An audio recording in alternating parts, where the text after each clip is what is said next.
will not condemn Hamas, who have... I can say whatever I like. Well, you can, but As I could tell Bob you what, the Dylan, British... She just gave you an explanation of how Hamas, Israel, all this is connected to the British Empire. Disrupted. America that I fought for. Weird thing to happen. Guess what, folks? Another ceasefire agreement has potentially reached. And like any other ceasefire, in particular with Israel and the United States, it's doomed to fail on arrival. So Donald Trump, Truth Socialed this. He says, "My representatives had a long and productive meeting with the Israelis today on Gaza. Israel has agreed to the necessary conditions to finalize the 60-day ceasefire, during which time we will work with all parties to end the war. The Qataris and the Egyptians, who have worked very hard to help bring peace, will deliver this final proposal." Hold on. Wait a second. Reverse the tape there. Let's see the playback. Qataris.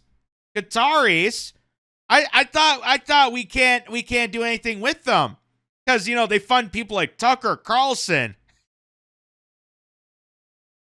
They fund Tucker Carlson and Candace Owens and Ian Carroll. Those people that speak the truth.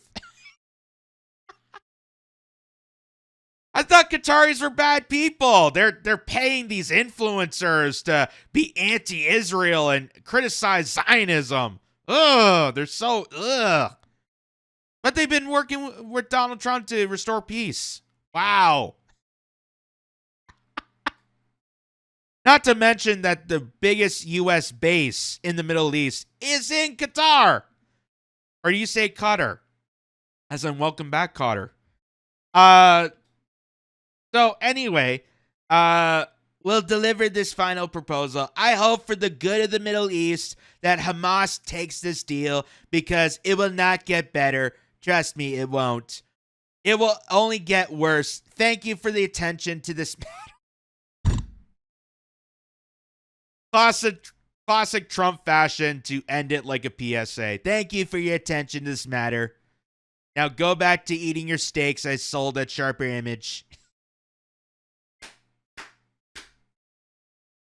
So, Trump is proposing a 60-day ceasefire to potentially have a little bit of wiggle room for Israel and Hamas and Gaza and this conflict to have a moment of breath.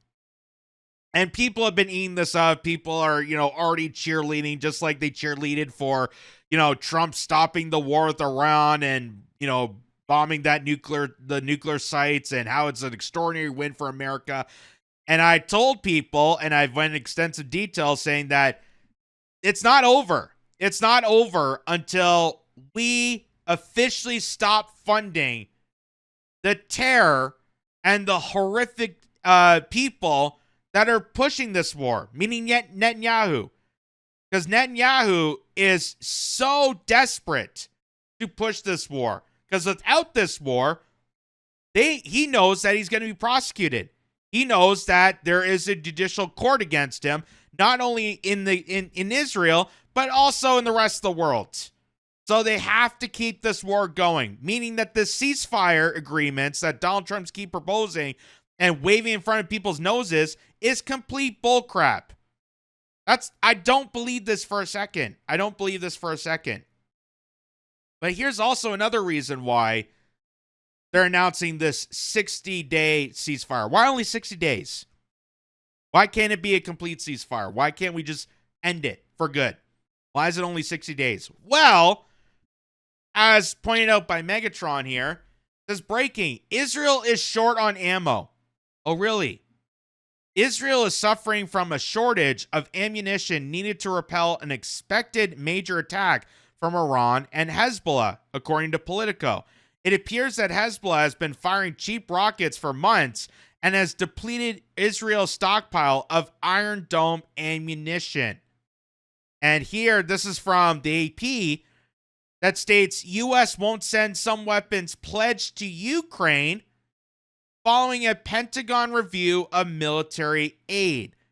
So, what this sounds like to me, this ceasefire, and why it's only 60 days, It's because Israel and the United States has run out of ammunition. They have run out of ammunition because they're losing this war catastrophically. They are losing this. They are losing this. No matter how many times you've heard mainstream media tell you otherwise, or Ted Cruz or any of the other bumbling bimbos on TV, they are losing this battle. They are losing harshly. So they need that 60 days to replenish. And they're even taking the weapons that they sent over to Ukraine and taking them back to send to Israel. And my first thought in all this is, why are we not ending these wars like Trump promised? Remember, that was his campaign. I'm gonna end the war in 24 hours. No more dead bodies. Remember that? Where was that promise? Where was that promise? Promises made, promises kept. Where's that been?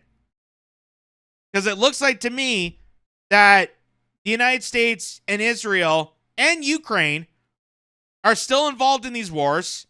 They're manufacturing more aggression to other countries that get involved in this.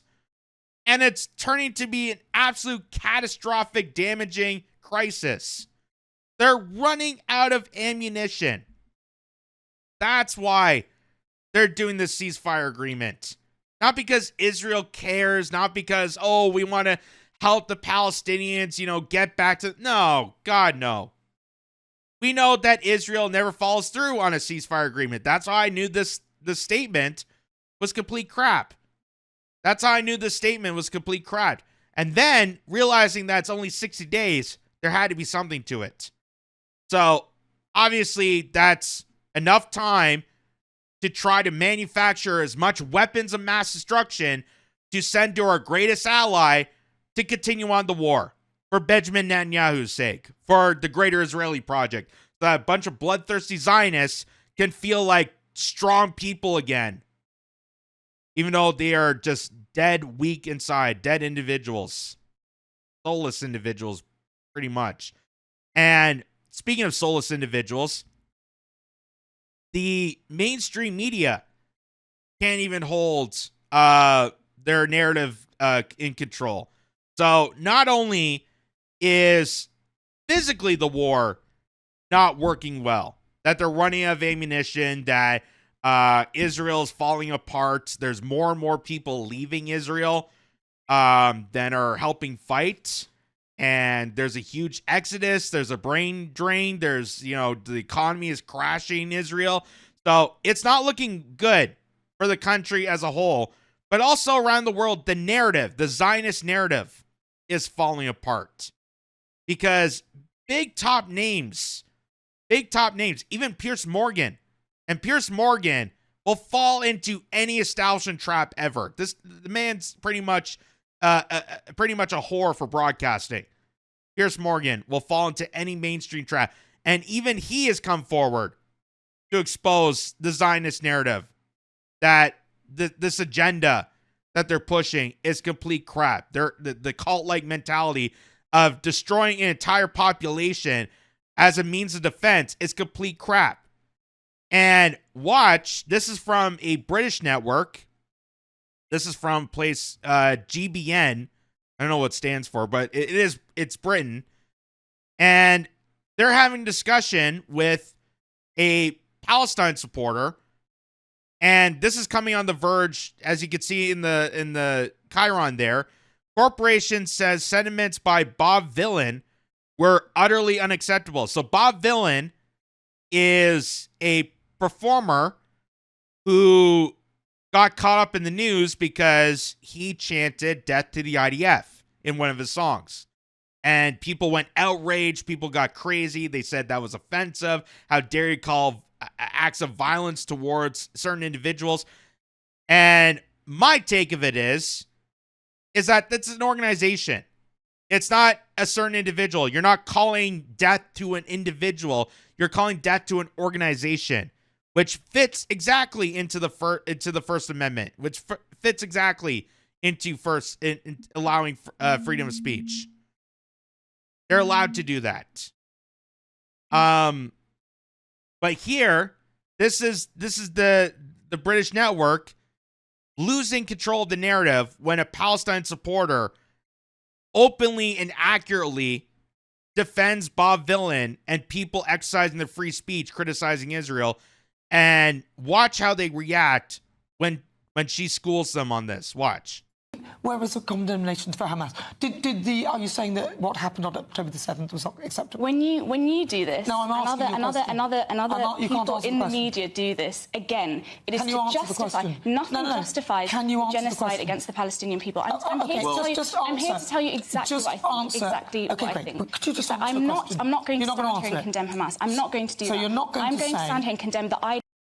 So the only thing that's going left for the Zionists or for the Israel supporters, the only thing they have left, because they lose the argument on everything else. They lost the argument on, we're only going after certain the terrorists, we're only doing this, we're only doing that, we're defending ourselves.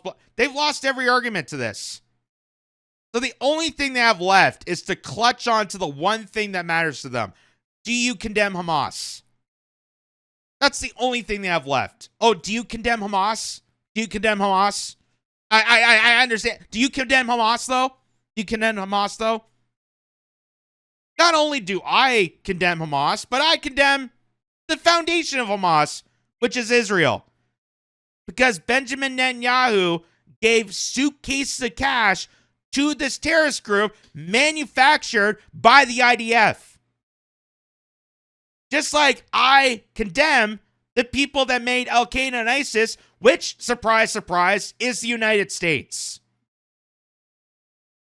Because in order to have wars on terror, guess what? You got to create the terror first. And they created terrorist groups, that's for sure. They created the Mujahideen, gave them CIA training, gave them a bunch of weapons, and ordered to kill people. And then they're fighting the creation that they've created. So, I condemn the people that create terrorists, not the terrorist groups themselves. I don't condemn Palestinians who have been locked and captured in this open prison system for the last 75 years. I don't condemn them for wanting to be released, to want to get liberated. In fact, that's the whole reason Hamas even existed, is because Israel needed a terrorist group to combat the liberators of Palestine who just want to be treated as individuals. They want liberation. They want Palestine to be a state. So they need a terrorist group to completely squash that.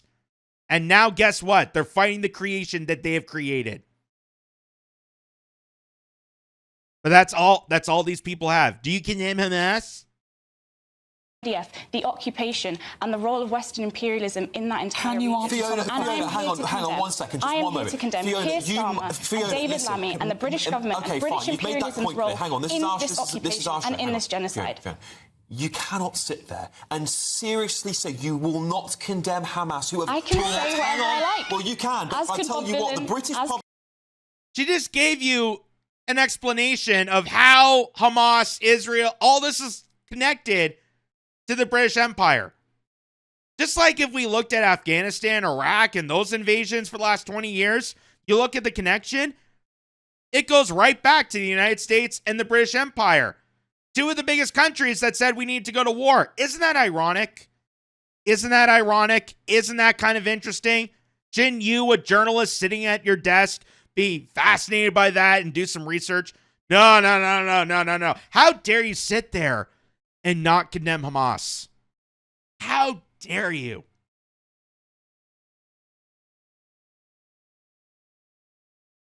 This is literally, it's like watching a skit. It's literally like watching a skit. And Piers Morgan, until recently, was exactly that kind of person. Until recently. Remember Piers Morgan getting interviewed by Tucker Carlson? And Tucker Carlson asked if it was worth for children to die in Palestine. And he said, of course. Of course. Well, it's war. It's war. I forget the exact wording, but that was pretty much the sentiment. And then Piers Morgan, I don't know why. I don't know why at this point. Maybe it's just because he knows that ratings are collapsing because people are not going to watch that crap. He's deciding, hey, I'm going to actually criticize the narrative.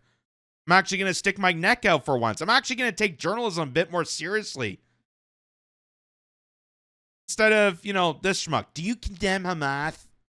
Do you condemn Hamas? Public are watching you. The British public are watching you. And if you will not condemn terrorists, people who have caused absolute chaos upon the Palestinian people, the ones that started this conflict, can you see the disdain the British public, the people of Palestine, Jewish people will have for you? I'm happy to condemn terrorists. Let's start with Keir. Condemn Hamas. Let's start with Keir Starmer. Let's start with David Lammy. Let's start with the people. Do you condemn Tony Blair for lying your country into an illegal invasion of Iraq, killing 1 million Iraqis and your own civilians? Do you condemn that?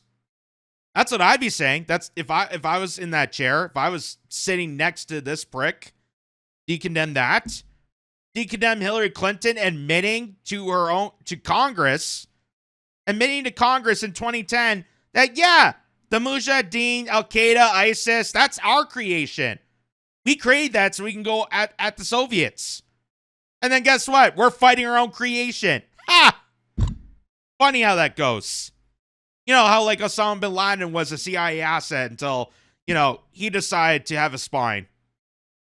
It's amazing that, the Americans and the Brits and even Canada can create these little ploys, these little individuals, their little allies to help them flourish their bloodthirsty goals until, oh my God, they start to overpower and use that training, that CIA training, to start doing sinister things that go against our agenda.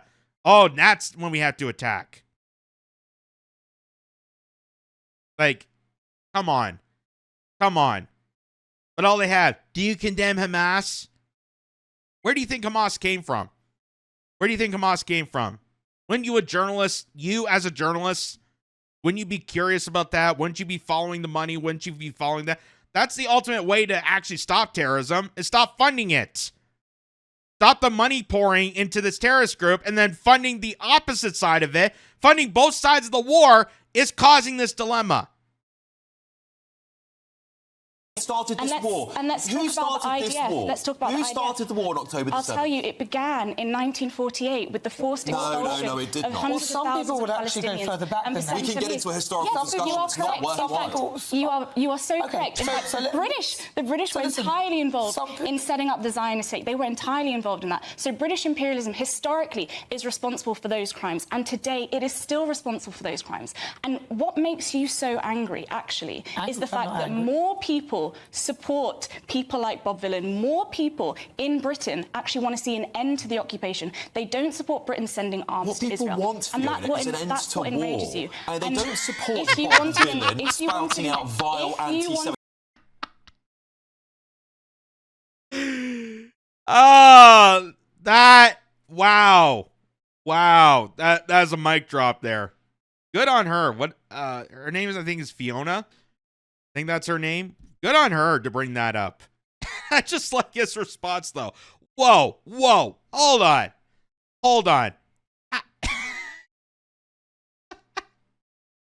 But sadly, it's true. It's sadly true. The reason that right now they're the most angriest and more angry now than October 7th is because not only are they losing this war between Gaza and Israel, or Israel and Iran, it's because the whole narrative, the whole cumulation that brought Israel to its fame and glory is collapsing. Okay? People are waking up to realize that not only was October 7th most likely manufactured because Israel was born. They had IDF soldiers shooting at civilians on that day. You're not allowed to question it, just like 9/11. That's a conspiracy on its own. That's very suspicious. And all the surrounding countries told people in Israel that this is going to happen. And even Hamas, the blueprint to the October 7th attack, was notified by the Israeli government. Maybe because the Israeli government knew about this. They knew that there was going to be an October 7th attack. But not only that, they know the entire history since 1948. They know where the Zionist culture came from. They know how the origin of Israel came to be. It's not a safe space for Jews. In fact, Jewish people right now in Israel are being brutalized, being attacked on the streets. There's Hasidic Jews being attacked on the streets in Israel. How can you consider yourself a safe space for Jews and bring up the Holocaust as a defense when Hasidic Jews in your own said country are getting beaten on the streets? Because they're not compliant to Zionism.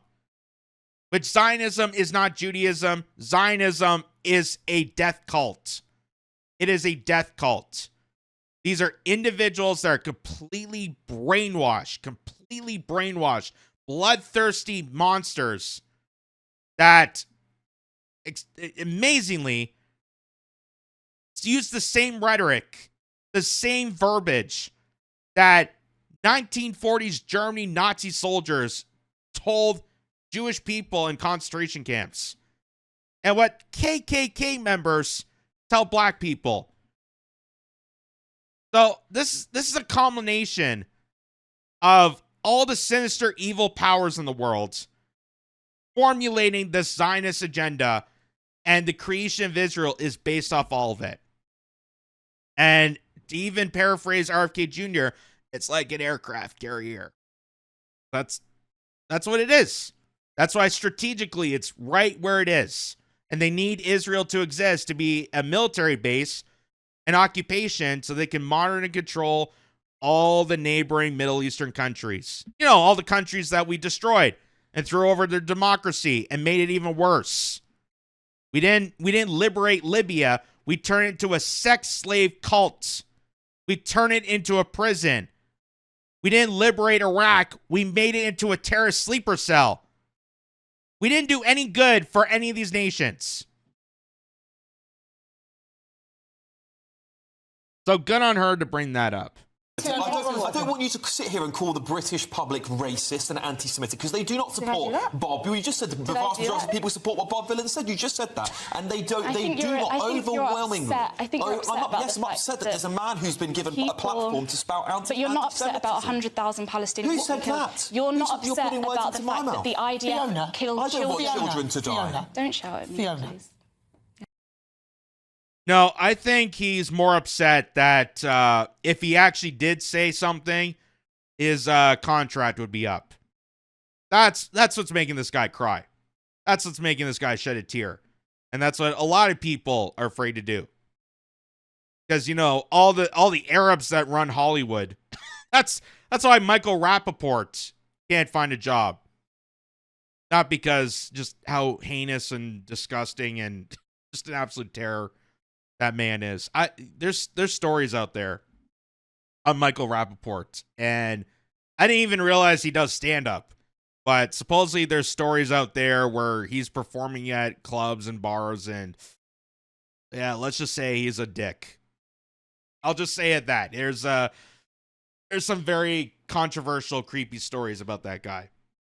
But there you go. They're losing this battle. They're losing this so much. And it is panic time for the Zionists. It's panic time for the Israeli supporters. That's why all of a sudden you're seeing, you know, all these podcasts coming out. That's why you're seeing all this rhetoric coming out. That's why they're, you know, pushing more and more and more of this, you know, even way after October 7th. It's not even a defense mechanism anymore, because people have moved past that.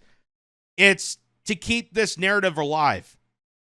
And as Alex Karp, the CEO of Palantir, one of the CEOs of Palantir, him, Peter Thiel, have stated, if they lose the narrative, if college students are correct, and we actually listen to them, then we lose the narrative to send any military operation in the Middle East ever. We have no reason to go to war then. That's why they have to keep Israel afloat. That's why they have to keep the narrative and the narrative and the Islamophobia and the racism and everything like that to keep it going. Because otherwise, they can't capitalize off that. They can't make a quick buck off your dead body if people are actually lovey-dovey and peaceful towards each other. My God, can you imagine a civilized society where people just get along as people? Ugh. Then how are we going to make bombs? My God, Raytheon might have to, make toasters. A horror. But I want to end with this, because this is very important. So Max Blumenthal, many people know who this guy is. Very fantastic journalist. Gray Zone, head of Gray Zone. He was actually in Gaza doing documentaries. He has extensive reports on Middle East. He writes books about Middle Eastern wars. He is very, very intelligent on this. And he's also a Jewish American. So this is very extraordinary for him to speak out against what Israel is doing to Gaza, what they're doing to Lebanon, what they're doing to all these other countries. Speaking as a Jewish American journalist who founded the Gray Zone, pointing out not only just how horrendous these wars are, but are looking into the details of how it was coordinated and how these wars began way before October 7th. And here's Max Blumenthal explaining that, just like we saw with that Fiona woman, talking about how this was not October 7th. This has been going back since 1948, since the Nakba. So watch this. Of course, war is horrible, so why did the Palestinians initiate this war on October 7th? Well, they didn't. They didn't.